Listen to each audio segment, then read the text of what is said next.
So the United States shares a very important relationship, which is an alliance with the Republic of North Korea.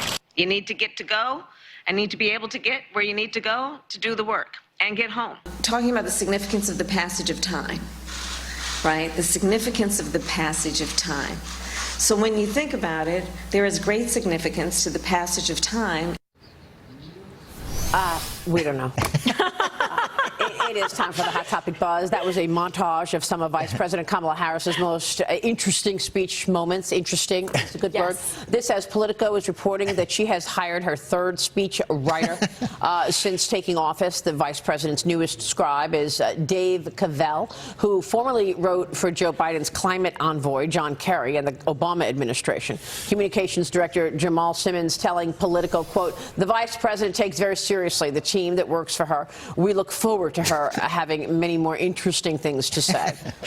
Your thoughts, Tiana? This is scary stuff. So, I mean, look, Kamala Harris, there's a reason why she didn't make it to Iowa, and that is even in California, right, the most indigo state in the union, she would always run behind the other Democrats in statewide elections. Her victory margin was always smaller than that of, say, Gavin Newsom, right? What Kamala Harris was good at was at working a room for donor money, right? That's a very, very different skill than being, you know, in a divided government, being on a national stage, and also having the venue to give speeches from North Korea, right? Working a room, the same skill to get millions of dollars, not the same skill to resonate with millions of people. So part of the issue is just it's not the scribe, it is the person delivering the remarks. She comes across as fresh as, you know, something out of a can. Well, it's just very unprepared. So, right? so you know the song, Maria. I'm sure you do. What do you do with a problem like Maria? Yeah. You know, well, for the Democrats, it's what do you do with a problem like Kamala? Yeah. And this is actually pretty serious in terms of where this country is headed. And the Democrats it's how do you solve a problem, Maria? They've got a problem with Joe Biden, right? I mean, Joe Biden's old. He probably can't run for election. But they have a vice president who is a joke. I mean, she's just not fit for office. So they're going to have to, Democrats are going to decide, how do they get rid of her, frankly? I mean, she's as negative in terms of public opinion of any politician I've seen in modern times, in no small part because of these one gaffe after another after another. I mean, it's just indicating how unprepared she really is. Right. And it's scary because we don't know what will happen with Joe toward the end of of his term. I don't know. Does he stick it out with all of his gaffes? Knowing who number two is exactly frightening. That's my point.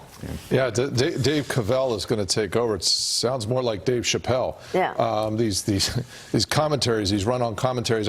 What I do think it speaks to is we need leadership that is dynamic, has an answer, has a very serious answer to these problems, and not dancing around and trying to wordsmith the problem. I think that's part of the issue. And it's also the entire cabinet. I mean, like Jennifer Granholm, the energy secretary, Pete Buttigieg, where is he? We're about to have a rail strike. I mean, it's like, what a group. Identity politics really was the death of this administration, right? Like the decision to put Xavier Becerra, who has no history of healthcare except for, you know, suing nuns, that way they have to fund abortions, putting him in charge of the HHS during a pandemic. Yeah.